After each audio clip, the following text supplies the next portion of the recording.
to Hot Off the List. I'm Mr. Jonathan, and I'm here with Miss Emerald and our special guest today. Lisa Fipps is an award-winning author, journalist, and library marketing director who currently resides in Indiana. Her debut novel, Starfish, introduces us to Ellie, a young girl learning to cast aside her fat girl rules and be her most authentic self, even with a mother who isn't always in her corner and a world obsessed with her size. Hi, Lisa. Thanks for joining us. Hello. Thanks for having me. Emerald, I think you had our first question for today. I do. So our first question for you is, this is your debut novel. Have you always been a writer, and did you write other books before this that maybe just haven't seen the light of day yet? You know, I'm trying to think back at a time when I didn't have a pen or crayon in my hand. You know, I was that girl, like I always tell people, I used to sit under the rose of Sharon tree in my backyard, and I was either writing, drawing, reading, or listening to music. Because I grew up with, like, I was the youngest in the neighborhood by like a big stretch. Like, kids were graduating when I was even in kindergarten, you know what I mean? So I kind of had to be my own playmate. So I've been writing forever. And my thought was that I would write and illustrate picture books. And so I really focused on my art, and I kept my writing to myself. And then when I was in high school, I won a poetry contest, and it just kind of set things in motion to kind of switch more toward writing. I still dabble in art, love art. And so I went into journalism. And so I was a journalist for way too long. I always say I should have gotten out a lot sooner. But, and so, you know, I've been writing forever. I can't think of a time when I haven't written. Starfish is my first book written. I am writing other books. I just finished book 2. My editor's editing that now. Book 3 is due this fall. And then I've got some adult novels I'm working on, some picture books I'm working on, because every writer I know is working on at least 5 or so projects at a time, because that's just how we are. But yeah. Wonderful. Lots of Lisa Fipps in the future for us then. Yay. Hopefully. So you've mentioned that this novel is deeply personal, and that some of the insults hurled at Ellie come from real life experiences. And I'm wondering, do you have any advice for children dealing with hurtful comments that come from friends or family?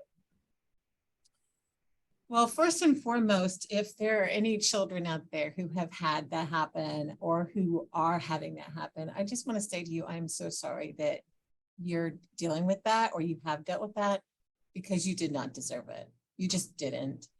And what I tell everybody is the main truth that I want to make sure everybody understands. And that is, if anyone is repeatedly hurting you over your weight or for any other reason, you know, maybe you're tall, whatever, it has absolutely nothing to do with you. And I know that every time I say that during a school visit, the kids' faces like wrinkle up. They're like, wait a minute, she said that wrong. She misspoke. But it has nothing to do with you, because happy, healthy people do not go around making other people feel bad about themselves. They just don't. They just don't. And so if someone is doing that to you, even if it is a parent, there's something going on inside of them. There's something going inside of them, and they're the ones who need to change, not you. So whether they are struggling with their own body images and their own issues with who they are and what they look like, or their identities, or for whatever billions of reasons there are that people bully each other, it's all about them, and it's nothing to do with you. Now, does that still hurt? Absolutely.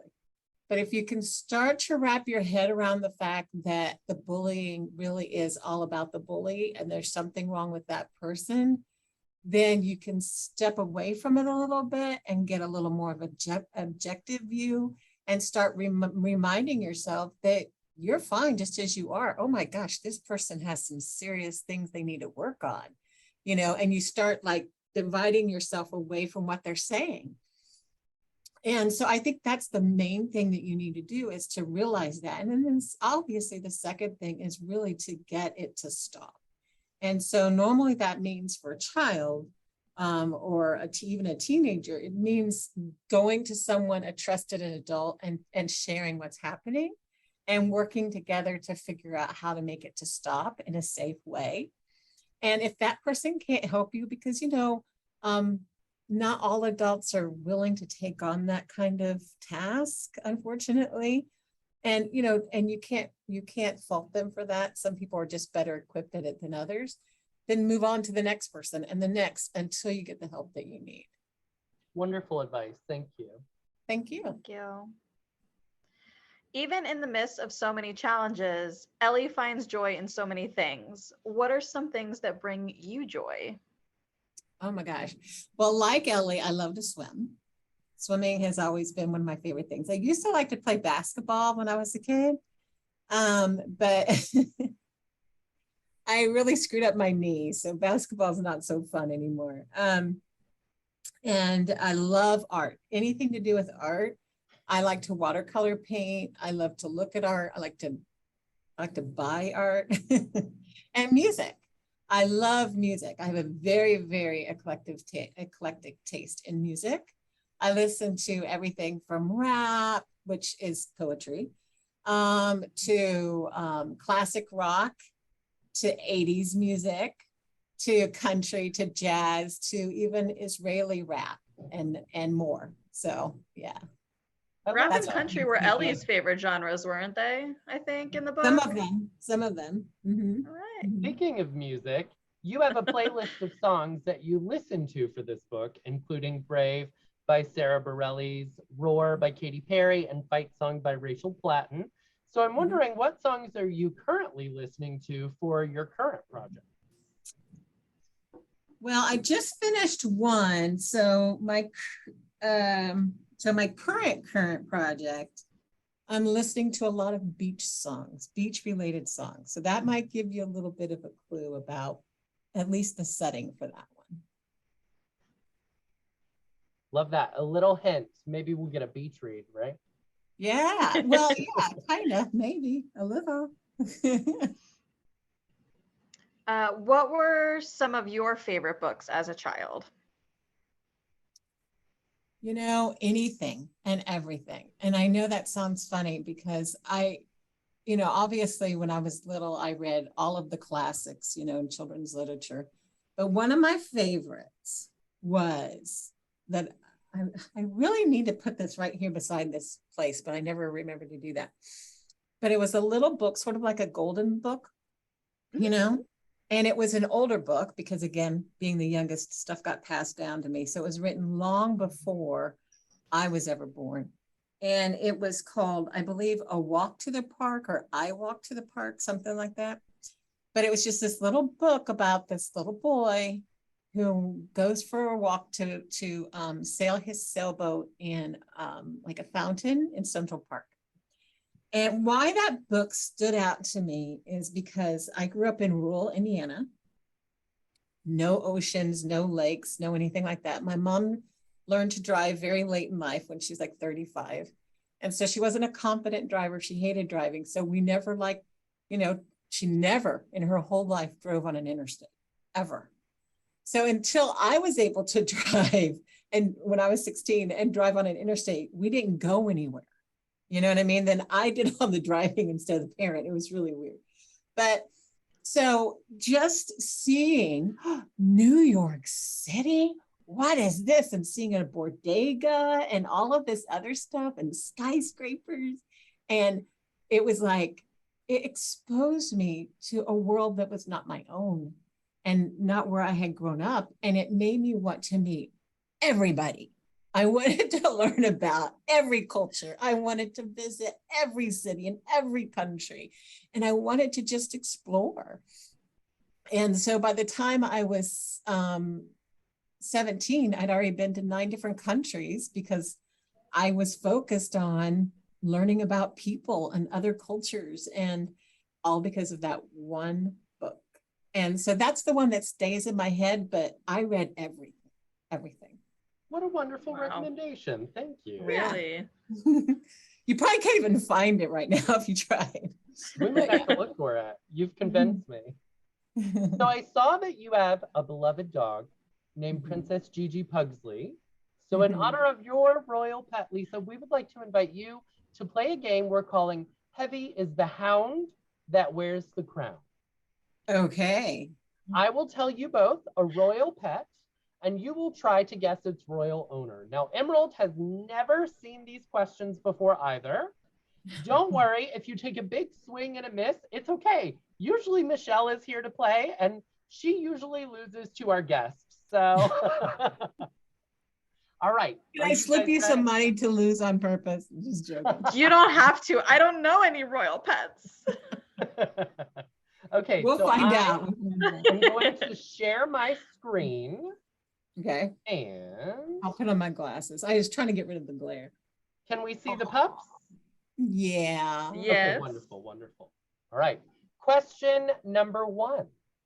This monarch had a rotating collection of 22 lapdogs, which no doubt were a comfort to her when she was imprisoned by her cousin for 18 and a half years. Any guesses? By her cousin. By her cousin or husband? By her cousin. Cousin. Mary, Queen of Scots. Okay, Emerald says Mary, Queen of Scots. Lisa, do you have a guess? I was either going to say that or one of the King Henry VIII's wives. You can say the same answer if you would like. I'll go the same answer. Okay, and oh no, don't look, don't look.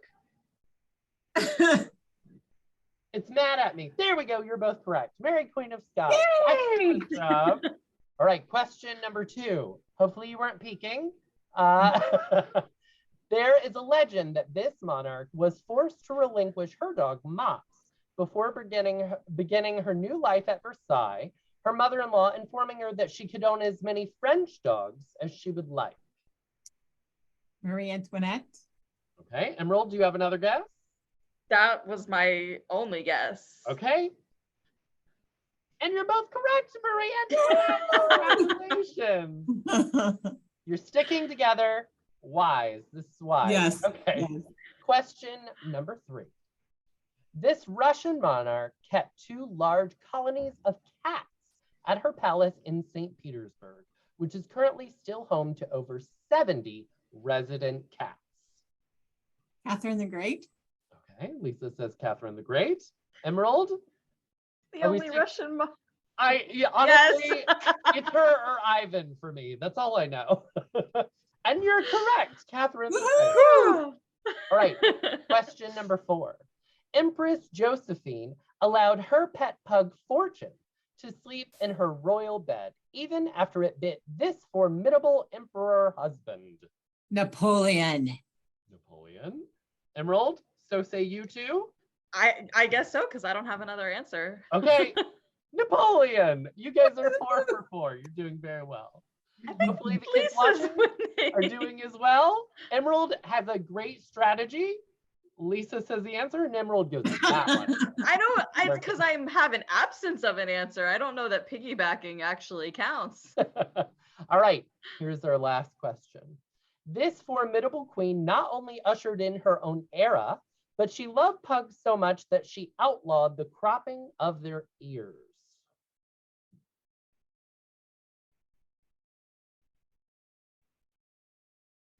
Her own era. Victoria. Yes, Oh, it is Queen yeah. Victoria. Excellent job. You guys did so good at this quiz. Thank I had you to think so about much that for one. I playing. had to think about Not that me. There were so many royal pugs. So honestly, I was like, I can't make the whole quiz pugs, or can I? So I think the only Pugs reason I have got been one is royalty because I'm a. thank The you. reason you so got one was why? Oh, because I'm a Mary Queen of Scots fangirl. So I don't know that that one counts for me. You guys were a formidable duo. You should go on game shows together. So That was kind of tough, I have to say. If I had not been a journalist over the years and read so many random facts for a living, then I probably wouldn't have known all of them. Well, thank you to your dog for inspiring our game today. Do you want to see a quick picture? Of I course. would I love like to share to. this. Ah. Oh. Oh. See? That's a collage of Gigi. Oh So my Very God. cute. yeah, I I love always it. like to share that during school visits. So Well, thank you so much for joining us today. it was And fun. to all of the kids or librarians that are watching, if you have not read this book, I cannot stop good. talking about it. I have made all of my loved ones, I've made my mom read it. It is such a heartfelt book. So many tears. Have your tissues ready, but it really speaks to a perspective that we don't see enough of in juvenile lit. So thank you for writing this special book, and thank you so much for joining us. Thanks for the invite. It's nice meeting you. Bye-bye. Nice to meet you.